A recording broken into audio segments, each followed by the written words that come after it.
कृपा करें।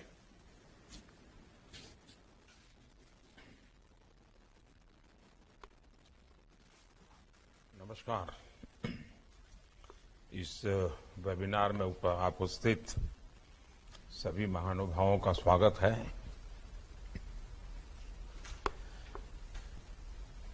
आज का नया भारत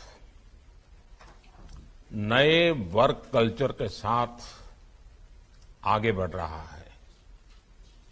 इस बार भी बजट की खूब वाहवाही हुई है। देश के लोगों ने इसे बहुत पॉजिटिव तरीके से लिया है। अगर पुराना वर्क कल्चर होता तो इस तरह के बजट वेबिनार्स के बारे में कोई सोचता ही नहीं। लेकिन आज हमारी सरकार बजट के पहले भी और बजट के बाद भी हर स्टेक होल्डर के साथ विस्तार से चर्चा करती है, उनको साथ लेकर के चलने का प्रयास करती है। बजट का मैक्सिमम आउटकम कैसे आए, बजट का इम्प्लीमेंटेशन तय समय सीमा के भीतर कैसे हो, जो लक्ष्य बजट में तय किए गए हैं उन्हें प्राप्त करने में ये वेबिनार एक कैटलिस्ट की तरह काम करता है। आप भी जानते हैं कि मुझे हेड ऑफ द गवर्नमेंट के तौर पर काम करते हुए 20 साल से भी अधिक समय का अनुभव रहा है। इस अनुभव का एक निचोड़ ये भी है कि जब किसी नीतिगत निर्णय से सभी स्टेक होल्डर्स जुड़ते हैं तो रिजल्ट भी मनचाहा आता है, समय सीमा के भीतर आता है। हमने देखा है कि बीते कुछ दिनों में जो वेबिनार हुए उसमें हजारों लोग हमारे साथ जुड़े। दिन भर सब लोग मिलकर के बहुत ही गहन मंथन करते रहे और मैं कह सकता हूं कि बहुत ही महत्वपूर्ण सुझाव आए और आगे के लिए आए।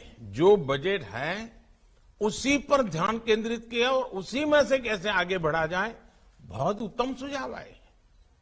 अब आज हम देश के टूरिज्म सेक्टर के कायाकल्प के लिए ये बजट वेबिनार कर रहे हैं। साथियों, भारत में हमें टूरिज्म सेक्टर को नई ऊंचाई देने के लिए आउट ऑफ द बॉक्स सोचना होगा और लॉन्ग टर्म प्लानिंग करके चलना होगा। जब भी कोई टूरिस्ट डेस्टिनेशन को विकसित करने की बात आती है तो कुछ बातें बहुत महत्वपूर्ण होती है। जैसे उस स्थान का पोटेंशियल क्या है, ईज ऑफ ट्रैवल के लिए वहां की इंफ्रास्ट्रक्चर नीड क्या है, उसे कैसा पूरा करेंगे। इस पूरी टूरिस्ट डेस्टिनेशन को प्रमोशन के लिए हम और क्या क्या नए तरीके अपना सकते हैं।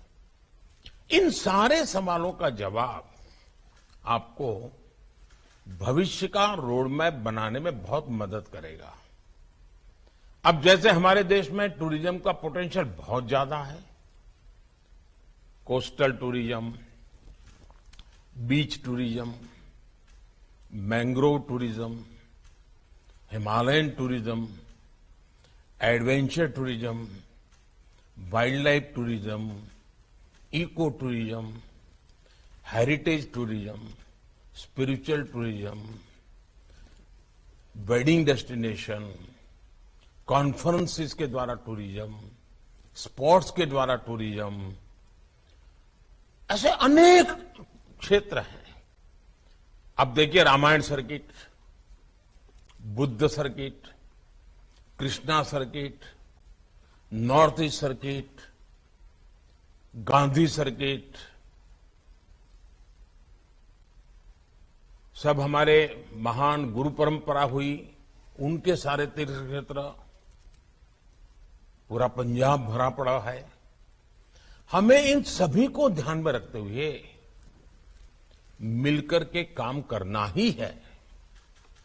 इस वर्ष के बजट में देश में कॉम्पिटिटिव स्पिरिट से, चैलेंज रूट से देश के कुछ टूरिस्ट डेस्टिनेशन को डेवलपमेंट के लिए सिलेक्ट करने की बात कही गई है।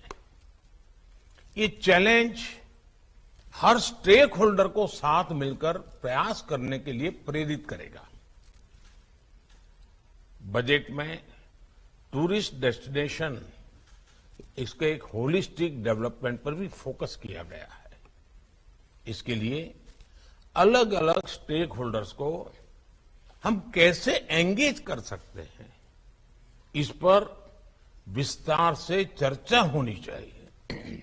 साथियों, जब हम टूरिज्म की बात करते हैं तो कुछ लोगों को लगता है कि एक फैंसी सा शब्द है, समाज के हाई इनकम ग्रुप से और उन्हीं लोगों को रिप्रेजेंट करता है। लेकिन भारत के संदर्भ में देखें तो टूरिज्म का दायरा बहुत बड़ा है, बहुत पुराना है। सदियों से हमारे यहां यात्राएं होती रही है। ये हमारे सांस्कृतिक, सामाजिक जीवन का हिस्सा रहा है, और वो भी जब संसाधन नहीं थे, यातायात की व्यवस्था ही नहीं थी, बहुत कठिनाई होती थी, तब भी कष्ट उठाकर लोग यात्राओं पर निकल पड़ते थे। चार धाम यात्रा हो, 12 ज्योतिर्लिंग की यात्रा हो, 51 शक्तिपीठ की यात्रा हो, ऐसी कितनी ही यात्राएं हैं हमारे आस्था के स्थलों को जोड़ती थी। हमारे यहां होने वाली यात्राओं ने देश की एकता को मजबूत करने का भी काम किया है। देश के कितने ही बड़े बड़े शहरों की पूरी अर्थव्यवस्था, उस पूरे जिले की पूरी अर्थव्यवस्था यात्राओं पर ही निर्भर थी। यात्राओं की इस पुरातन परंपरा के बावजूद दुर्भाग्य ये रहा कि इन स्थानों पर समय के अनुकूल सुविधाएं बढ़ाने पर ध्यान नहीं दिया गया। पहले सैकड़ों वर्षों की गुलामी और फिर आजादी के बाद के दशकों में इन स्थानों की राजनीतिक उपेक्षा ने देश का बहुत नुकसान किया।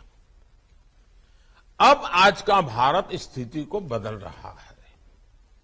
जब यात्रियों के लिए सुविधाएं बढ़ती हैं तो कैसे यात्रियों में आकर्षण बढ़ता है, उनकी संख्या में भारी वृद्धि होती है। और ये भी हम देश में देख रहे हैं। जब वाराणसी में काशी विश्वनाथ धाम का पुनर्निर्माण नहीं हुआ था तो उस समय साल में 70-80 लाख के आसपास ही लोग मंदिर के दर्शन के लिए आते थे। काशी विश्वनाथ धाम का पुनर्निर्माण होने के बाद पिछले साल वाराणसी जाने वाले लोगों की संख्या 7 करोड़ को पार कर गई है। इसी तरह जब केदार घाटी में पुनर्निर्माण का काम नहीं हुआ था तो वहां भी सालाना 4-5 लाख लोग ही दर्शन के लिए आते थे। लेकिन पिछले साल 15 लाख से ज्यादा श्रद्धालु बाबा केदार के दर्शन के लिए गए। अगर मेरा गुजरात का पुराना अनुभव है, वहां का भी अनुभव आपसे शेयर करता हूं। गुजरात में पावागढ़ करके एक तीर्थ क्षेत्र है बड़ौदा के पास। जब वहां का पुनर्निर्माण नहीं हुआ था, पुरानी हालत थी, तो मुश्किल से 2000, 5000, 3000 इतनी संख्या में लोग आते थे। लेकिन वहां जीर्णोद्धार हुआ, कुछ इंफ्रास्ट्रक्चर बना, सुविधाएं बनी, तो उस पावागढ़ मंदिर के पुनर्निर्माण के बाद, नवनिर्माण के बाद करीब करीब 80,000 लोग वहां औसतन आते हैं। यानी सुविधाएं बढ़ी तो इसका सीधा प्रभाव यात्रियों की संख्या पर पड़ा। टूरिज्म को बढ़ाने के लिए उसके सराउंडिंग जो चीजें होती वो भी बढ़ने लग गई है। और ज्यादा संख्या में लोगों के आने का अर्थ है स्थानीय स्तर पर कमाई के ज्यादा अवसर, रोजगार, स्वरोजगार के ज्यादा मौके। अब देखिए, दुनिया की सबसे ऊंची प्रतिमा स्टैच्यू ऑफ यूनिटी का भी उदाहरण देगा। ये प्रतिमा बनने के बाद 1 साल के भीतर ही 27 लाख लोग उसे देखने के लिए पहुंचे।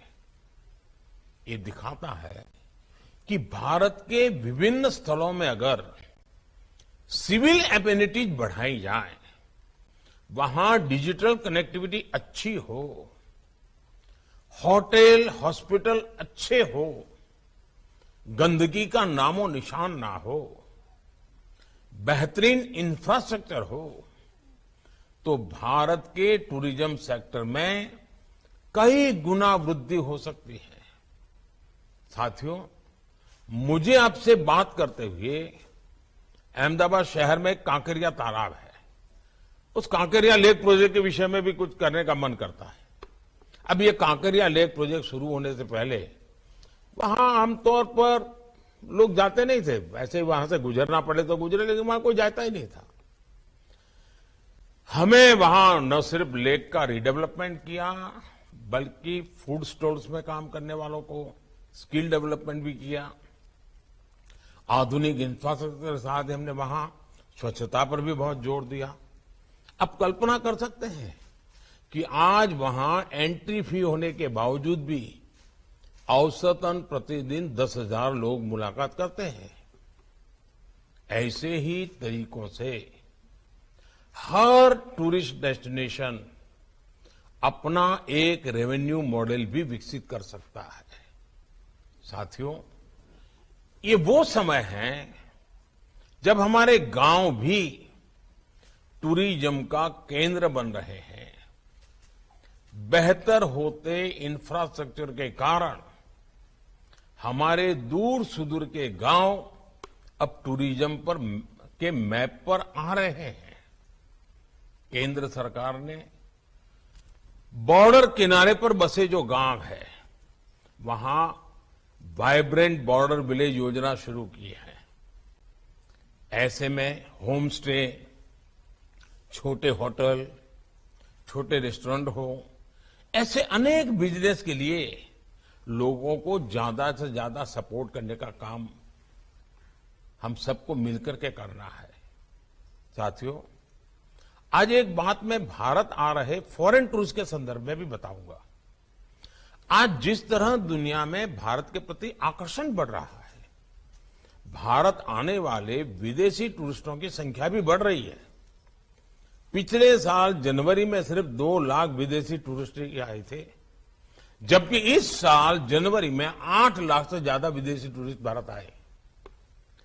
विदेश से जो टूरिस्ट भारत आ रहे हैं, हमें उन्हें भी प्रोफाइल करके अपना टारगेट ग्रुप तय करना होगा। विदेश में रहने वाले वो लोग जिनमें ज्यादा से ज्यादा खर्च करने की क्षमता होती है, हमें उन्हें ज्यादा से ज्यादा संख्या में भारत लाने के लिए विशेष रणनीति बनाने की आवश्यकता है। ऐसे टूरिस्ट भले ही कम दिन भारत में रहेंगे, लेकिन ज्यादा राशि खर्च करके जाएंगे। आज जो विदेशी टूरिस्ट भारत आते हैं, वो औसतन $1,700 खर्च करते हैं, जबकि अमेरिका में इंटरनेशनल ट्रैवलर औसतन $2,500 और ऑस्ट्रेलिया में करीब $5,000 खर्च करते हैं। भारत में भी हाई स्पेंड टूरिस्ट को ऑफर करने के लिए बहुत कुछ है। हर राज्य को इस सोच के साथ भी अपनी टूरिज्म पॉलिसी में बदलाव करने की जरूरत है। अब जैसे मैं आपको एक और उदाहरण दूंगा। सामान्य तौर पर कहा जाता है कि सबसे ज्यादा किसी स्थान पर रुकने वाला जो टूरिस्ट होता है, वो बर्ड वॉचर होता है। ये लोग महीनों महीनों किसी देश में डेरा डाले रहते हैं। भारत में इतने भांति भांति प्रकार के पक्षी हैं, हमें ऐसे पोटेंशियल टूरिस्ट को भी टारगेट करके अपनी नीतियां बनानी होगी। साथियों, इन सब प्रयासों के बीच आपको टूरिज्म सेक्टर की एक बेसिक चुनौती पर भी काम करना है। यह है हमारे यहां प्रोफेशनल टूरिस्ट गाइड की कमी। गाइड्स के लिए स्थानीय कॉलेजों में सर्टिफिकेट कोर्स हो, कंपटीशन हो। बहुत अच्छे नौजवान इस प्रोफेशन में आगे आने के लिए मेहनत करेंगे और हमें शानदार अनेक भाषा बोलने वाले अच्छे टूरिस्ट गाइड मिलेंगे। उसी प्रकार से डिजिटल टूरिस्ट गाइड भी अब तो अवेलेबल है, टेक्नोलॉजी का उपयोग करके भी कर सकते हैं। किसी एक विशेष टूरिस्ट डेस्टिनेशन में जो गाइड काम कर रहे हैं, उनकी एक स्पेसिफिक ड्रेस या वर्दी भी होनी चाहिए।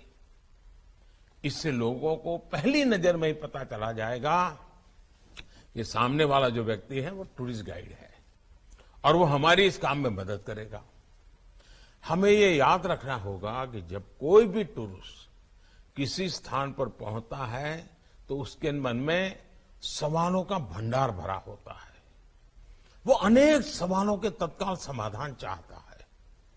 ऐसे में गाइड उन सभी सवालों के जवाब खोजने में उनकी मदद कर सकता है।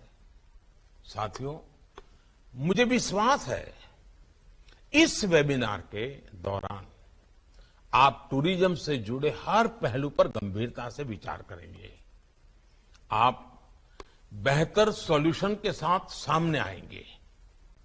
और मैं एक और बात कहना चाहता हूं। जैसे टूरिज्म के लिए हम मान लीजिए हर राज्य एक या दो बहुत ही अच्छे टूरिस्ट डेस्टिनेशन पर जोर लगाता है, तो एक शुरुआत कैसे कर सकते हैं? हम तय करें कि भाई स्कूल से बच्चे जो टूरिस्ट के रूप में निकलते हैं, हर स्कूल टूरिस्ट करते ही हैं, यात्रा के लिए निकलते ही हैं, 2 दिन 3 दिन के कार्यक्रम बनाते हैं।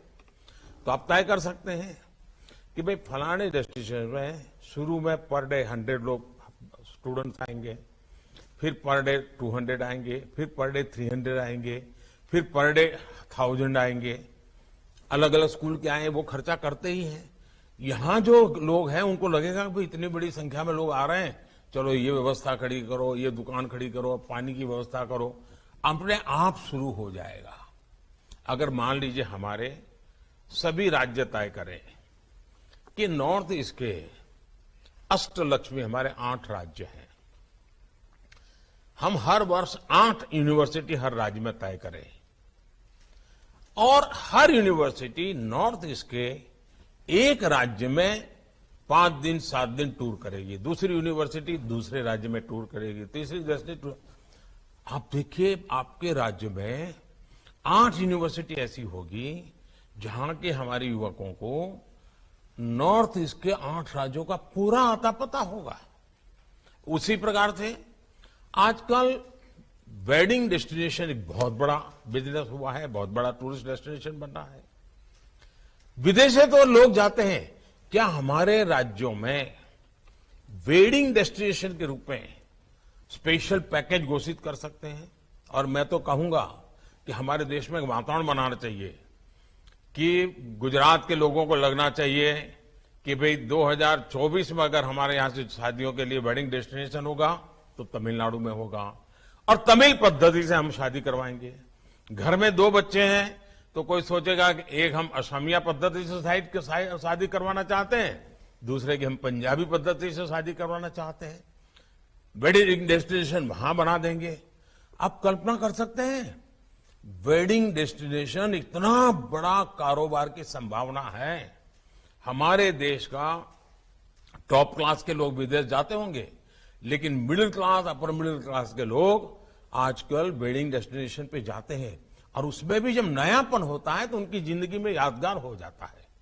हमने इस दिशा को अभी तक उपयोग नहीं कर रहे हैं, कुछ इन्हें गुने स्थान अपने तरीके से करते हैं। उसी प्रकार से कॉन्फ्रेंसेस, आज दुनिया के लोग कॉन्फ्रेंस के लिए आते हैं। हम ऐसा इंफ्रास्ट्रक्चर तैयार करें, पब्लिक प्राइवेट पार्टनरशिप से करें, लोगों को कहें, जमीन की कुछ ऐसी व्यवस्थाएं करें तो कॉन्फ्रेंसेस के लिए लोग आएंगे तो वो होटल में भी रुकेंगे, हॉस्पिटैलिटी इंडस्ट्री भी बढ़ेगी, यानी एक पूरा इकोसिस्टम डेवलप हो जाएगा। उसी प्रकार से स्पोर्ट्स टूरिज्म भी बहुत क्षेत्र है, हम इनवाइट करें। अब देखिए अभी कतर में फुटबॉल मैच हुआ पूरे दुनिया का, कतर की इकोनॉमी में बहुत बड़ा प्रभाव हुआ उसका, दुनिया भर के लोग आए, लाखों लोग आए। हम छोटे से शुरू करें, बहुत बड़ा हो सकता है। हमें इन तरीकों को ढूंढना होगा, उसके लिए फिर इंफ्रास्ट्रक्चर, शुरू में लोग आए ना आए, हम अपने स्कूल के बच्चों, कॉलेज के बच्चों, हमारे सरकार की मीटिंगों के लिए वहां जाना, अगर हम अपने एक डेस्टिनेशन को महत्व देना शुरू करेंगे तो अपने आप और लोग भी आना शुरू करेंगे और फिर वहां की व्यवस्थाएं बनेगी। मैं चाहता हूं कि भारत में कम से कम 50 टूरिस्ट डेस्टिनेशन ऐसे हमने डेवलप करने चाहिए कि दुनिया के हर कोने में पता हो कि अगर भारत जाते हैं तो इस जगह पे तो जाना ही चाहिए। हर राज्य को गर्व होना चाहिए कि दुनिया के इतने देश के लोग मेरे यहां आते हैं। दुनिया के इतने देशों को हम टारगेट करेंगे, हम वहां की एम्बेसी को लिटरेचर भेजेंगे, वहां की एम्बेसी को हम कहेंगे कि देखिए आप टूरिस्टों के लिए मदद चाहते हैं तो हम ये मदद करते हैं।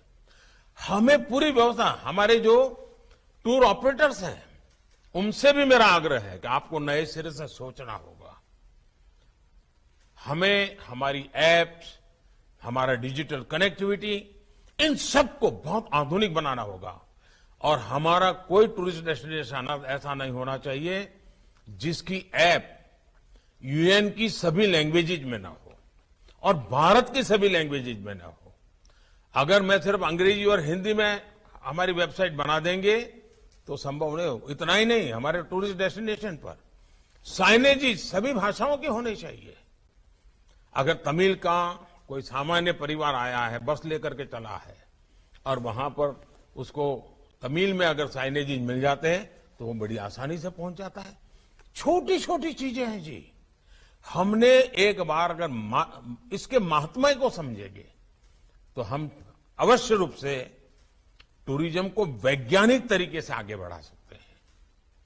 मैं आपसे आशा करता हूं कि आज के इस वेबिनार में बहुत विस्तार से चर्चा करिए और रोजगार के बहुत सारे अवसर जैसे एग्रीकल्चर में है, जैसे रियल एस्टेट डेवलपमेंट और इंफ्रास्ट्रक्चर में है, टेक्सटाइल में है, उतनी ही ताकत टूरिज्म के अंदर रोजगार की है। बहुत अवसर है। मैं आपको निमंत्रण देता हूं और आपको इस आज के वेबिनार के लिए बहुत शुभकामनाएं देता हूं। बहुत बहुत धन्यवाद।